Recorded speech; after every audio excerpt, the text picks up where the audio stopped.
அண்மைச் செய்தி. திமுகவுடன் எடப்பாடி பழனிசாமி கூட்டணி அமைக்க முயன்றதாக சி.வி. சண்முகம் காலையில் பேட்டி அளித்திருந்த நிலையில் தற்போது திமுகவுடன் கூட்டணி என்ற வதந்திகளை தூக்கிக் கொண்டு வருவதுதான் இத்தனை நாள் நீங்கள் தீட்டிக் கொண்டிருந்த மாபெரும் திட்டமா என்று அதிமுகவின் சமூக வலைதள பக்கத்தில் பெயரை குறிப்பிடாமல் விமர்சித்துள்ளார்.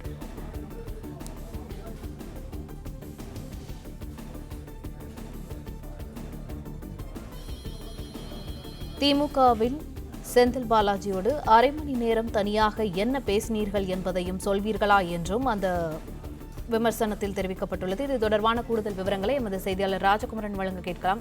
ராஜகுமரன், இது தொடர்பான விவரங்கள். தமிழக அரசியல் களத்தில் அடுத்தடுத்து முக்கிய அந்த சந்திப்புகள் எல்லாம் நடைபெற்றுக் கொண்டிருக்கின்றன. இந்த நிலையில் தான் இன்று காலை செய்தியாளர்களை சந்தித்த எஸ்.பி. வேலுமணி மற்றும் சி.வி. சண்முகம் ஆகியோர் எதற்காக தற்பொழுது எடப்பாடி பழனிசாமிக்கு எதிரான கருத்துக்களை பேசி வருகின்றார்கள் என்பதற்குரிய ஒரு காரணத்தை சொல்லும் பொழுது, திமுக ஆதரவுடன் ஆட்சி அமைப்பதற்கு எடப்பாடி பழனிசாமி முயற்சித்தார். திமுக எதிர்த்து உருவான கட்சி அதிமுக. அப்படி இருக்கும் பொழுது அந்த திமுகவோடு கூட்டணி அமைத்து முதலமைச்சராக வரணும் என்று அவர் நினைத்ததை பார்த்து நாங்கள் அதிர்ச்சி அடைந்தோம், பதற்றமாகிவிட்டோம். அதனால்தான் தற்பொழுது இந்த நிலைப்பாட்டுகள்லாம் வந்திருக்கின்றோம் என்பதாக சொல்லியிருந்தார். இந்த நிலையில்தான் அதிமுக தரப்பிலே இப்பொழுது ஒரு முக்கியமான அந்த பதிவு வெளியிடப்பட்டிருக்கின்றது. சொந்த மாவட்டத்திலே வெற்றி பெற வக்கில்லாதவர்கள் சங்கமம் அமைத்து பொய் மூட்டைகளை அவிழ்த்து விட்டிருக்கின்றார்கள் என்று எஸ்.பி. வேலுமணி, சி.வி. சண்முகம், விராலிமலை விஜயபாஸ்கர் உள்ளிட்டவர்கள் எல்லாம் குறிப்பிட்டு தற்பொழுது அதிமுக சார்பில் இந்த பதிவை எழுதியிருக்கின்றார்கள்.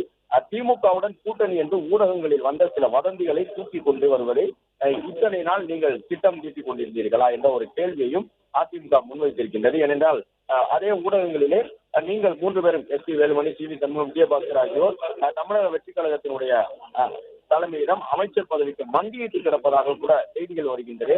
அதையும் ஏற்றுக்கொள்கின்றீர்களா என்றும் அதிமுக கேள்வி எழுப்பியிருக்கின்றது. அதாவது ஊடகங்களில் வந்த செய்தியை மையமாக வைத்து திமுகவுடன் இணைந்து அதிமுகவினுடைய பொதுச் செயலாளர் ஆட்சி அமைப்பதற்கு முயற்சித்தார் என்று சொல்லக்கூடியவர்கள் இதற்கு என்ன பதில் சொல்ல போகின்றார்கள்? அதே ஊடகங்கள் நீங்கள் 3 பேர் சேர்ந்து தமிழக வெற்றி கழகத்தோடு கூட்டணி அமைத்து அவர்களிடம் அமைச்சர் பதவி பெறுவதற்காக மண்டியிட்டு இருப்பதாகவெல்லாம் தகவல் வந்திருக்கின்றது.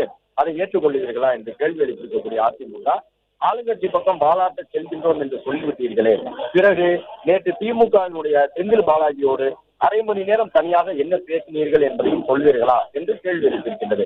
அதிமுக யாரோடு கூட்டணியில் இருக்க வேண்டும் என்று முடிவு செய்வதற்கு நீங்கள் எல்லாம் யார் என்று கேள்வி எழுப்பியிருக்கின்றது அதிமுகவினுடைய இந்த அதிகாரப்பூர்வ சமூக வலைதள பக்கம். ஏனென்றால் இன்று சி.வி. சண்முகம் செய்தியாளர்களை சந்தித்த பொழுது, தேர்தலுக்காகத்தான் நாங்கள் பாஜகவோடு கூட்டணி அமைத்தோம், இப்பொழுது நாங்கள் எந்த கட்சியோடும் கூட்டணியில் இல்லை, அதிமுக எல்லா கூட்டணியையும் முறித்துக் கொண்டு தனியாக வந்து விட்டது என்பதாக சி.வி. சண்முகம் சொல்லியிருந்தார். அதை மையமாக வைத்து அதிமுக தரப்பில் இந்த கேள்வியை எழுப்பியிருக்கிறார்கள். அதிமுக யாரோடு கூட்டணியில் இருக்க வேண்டும் என்று முடிவு செய்வதற்கு நீங்கள் எல்லாம் யார் என்று கேட்டிருக்கிறார்கள். 1,34,00,000 வாக்குகள் விழுந்தது நம்முடைய கழகத்திற்காக, நம்முடைய கூட்டணிக்காக, இரட்டை இலைக்காக, எடப்பாடி பழனிசாமி என்ற மக்களின் முதல்வருக்காக என்று குறிப்பிட்டிருக்கக்கூடிய அதிமுக தலைமை அவர் போட்ட யாசகத்தில் வெற்றியை பெற்றுவிட்டு இன்று இந்த வீட்டிற்கே இரண்டகம் செய்து நம்முடைய கட்சியை, தொண்டர்களை, நம்மை நம்பி என்ற கூட்டணி கட்சிகளான பாஜக, பாமக, அமமுக உள்ளிட்டவர்கள் அதனுடைய தொண்டர்களை கைகழுவி விட்டு நீங்கள் மட்டும் அதிகாரத்தோடு வாழ நினைப்பதில் ஈனத்தனம் இல்லையா என்றும் கேள்வி எழுப்பியிருக்கிறார்கள்.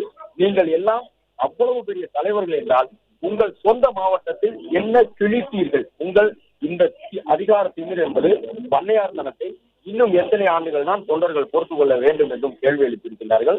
பொதுச் செயலாளர் பழனிசாமி அவர்களால் தான் இந்த இயக்கத்தை கட்டி காட்ட முடிந்தது. எடப்பாடி பழனிசாமியால் தான் தொண்டர்கள், எடப்பாடியாருக்காகத்தான் தொண்டர்கள்.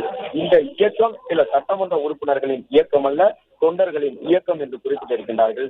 இந்த இயக்கத்திற்கு எந்த ஒரு பிரச்சனை வந்தாலும் தொண்டர்கள் எடுக்கும் முடிவுதான் வெற்றி பெற்றுள்ளது என்று குறிப்பிட்டுள்ள அதிமுகவுடைய அதிகாரப்பூர்வ சமூக வலைதள பக்கம் இப்போதும் தொண்டர்கள் ஒரு முடிவை எடுத்து விட்டார்கள் என்பதாக எச்சரித்திருக்கின்றார்கள். அதாவது எஸ்.பி. வேலுமணி, சி.வி. சண்முகம் மற்றும் விராலிமலை தொகுதி உறுப்பினர் விஜயபாஸ்கர் உள்ளிட்டவர்களுக்கு எதிராக தொண்டர்கள் ஒரு முடிவை எடுத்து விட்டார்கள் என்றும், அதிமுகவை பொறுத்தவரை சில சட்டமன்ற உறுப்பினர்கள் ஒன்று கூடி எடுக்கக்கூடிய முடிவு கட்சியினுடைய முடிவாக இருக்காது, கட்சியின் முடிவு எப்பொழுதுமே தொண்டர்களுடைய முடிவாகத்தான் இருக்கும் என்பதாக இந்த பதிவை வெளியிட்டு இருக்கின்றார்கள்.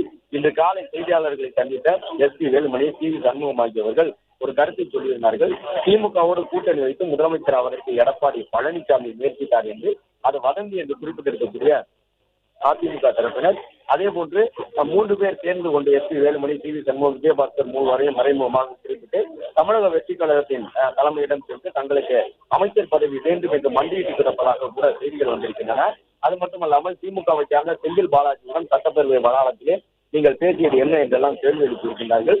கட்சி தோல்வியடைந்து விட்டது என்று சொல்லக்கூடியவர்கள் 1,34,25,000 மேற்பட்ட வாக்குகள் கூட்டணிக்காக விழுந்திருக்கின்றது, எடப்பாடி பழனிசாமிக்காக விழுந்திருக்கின்றது. அவர் போட்ட யாசகத்திலே வெற்றி பெற்றுவிட்டு இன்று உண்ட வீட்டிற்கே ரண்டகம் செய்து நம்முடைய கட்சியை தொண்டர்களை நம்பி வந்த கூட்டணி கட்சியை எல்லாம் நீங்கள் கைகழுவி அதிகாரத்தோடு வாழுவதற்கான செயலில் ஈடுபட்டிருக்கிறீர்கள், இது மீனத்தனம் இல்லையா என்றும் கேட்டிருக்கின்றார்கள். நீங்கள் எல்லாம் அவ்வளவு பெரிய தலைவர்கள் என்றால் சொந்த மாவட்டத்தில் கிழித்தது என்ன என்பதாக கடுமையான விமர்சனத்தை முன்வைத்திருக்கின்றார்கள். ஏனென்றால் கோவை மாவட்டத்தில் வென்றது ஒரே ஒரு தொகுதி எஸ்பி வேலுமணி, புதுக்கோட்டை மாவட்டத்தில் வென்றது விஜயபாஸ்கர் மட்டும்தான். மற்ற 5 தொகுதிகளிலே அதிமுக மற்றும் மற்ற கூட்டணி கட்சிகள் படுதோல்வி அடைந்திருக்கின்றன. எனவே சொந்த மாவட்டத்திலேயே கட்சியை வெற்றி பெற வைக்க முடியாத நபர்கள் இப்பொழுது கட்சியினுடைய தோல்விக்கு குறிப்பிட்ட சிலர் காரணம் என்பதை போன்ற ஒரு தோற்றத்தை ஏற்படுத்தி வரக்கூடிய நிலையில் தான் அதிமுக தலைமை இந்த கேள்வியை எழுப்பியிருக்கின்றது. சொந்த மாவட்டத்திலே வெற்றி பெற முடியாதவர்கள் என்ற அதிமுக தலைமை அவர்கள் மீது விமர்சனம் வைத்திருப்பதற்கு காரணம் அதுதான். விழுப்புரம் மாவட்டத்தையும் பொறுத்தவரை மயிலம் தொகுதியில் மட்டும்தான் அதிமுகவால் வெற்றி பெற முடிந்திருக்கின்றது. எனவே அதையெல்லாம் சுட்டிக்காட்டி உங்களுடைய சொந்த மாவட்டத்திலேயே கட்சியின் சார்பில் இருந்தவர்களே வெற்றி பெற வைக்க முடியாதவர்கள் நீங்கள். ஆனால் இப்பொழுது கட்சி தோற்றுவிட்டது என்று சொல்லி பொதுச் செயலாளருக்கு எதிரான கருத்துக்களை பரப்பிக் கொண்டிருக்கின்றீர்கள். அது மட்டுமல்ல, கூட்டணி எந்த கட்சியோடு இருக்க வேண்டும், கூட்டணி இருக்கின்றதா இல்லையா என்பதையெல்லாம் தீர்மானிப்பதற்கான அதிகாரத்தை தனிப்பட்ட நபர்களுக்கு யார் கொடுத்தது? அதிமுக என்பது எப்பொழுதுமே தொண்டர்களுடைய கட்சி. சில சட்டமன்ற உறுப்பினர்கள் ஒன்று கூடி கொண்டு அதிமுகவிலே முடிவுகளை எடுக்க முடியாது. அது மட்டுமல்ல, எடப்பாடி பழனிசாமியால் தான் அதிமுகவிற்கான தொண்டர்கள் இப்போது இருக்கின்றார்கள். எடப்பாடி பழனிசாமி தான் அதிமுகவின் தொண்டர்களுக்கு தலைவராக இருக்கின்றார் என்பதாக அதிமுக இந்த அதிகாரப்பூர்வ பதிவை வெளியிட்டிருக்கின்றது.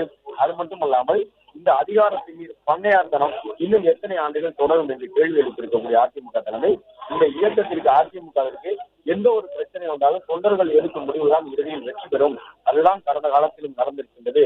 இப்போது கூட அதிமுகவுடைய தொண்டர்கள் ஒரு முடிவை எடுத்து விட்டார்கள் என்றும் தலைமை கழகம் சார்பிலே இந்த பதிவு வெளியிடப்பட்டிருப்பதாக. பிளே ஸ்டோர் மற்றும் ஆப் ஸ்டோரில் இருந்து பாலிமர் செயலியை QR கோடு மூலம் பதிவிறக்கம் செய்யுங்கள். செய்திகளை உடனுக்குடன் பெறுங்கள்.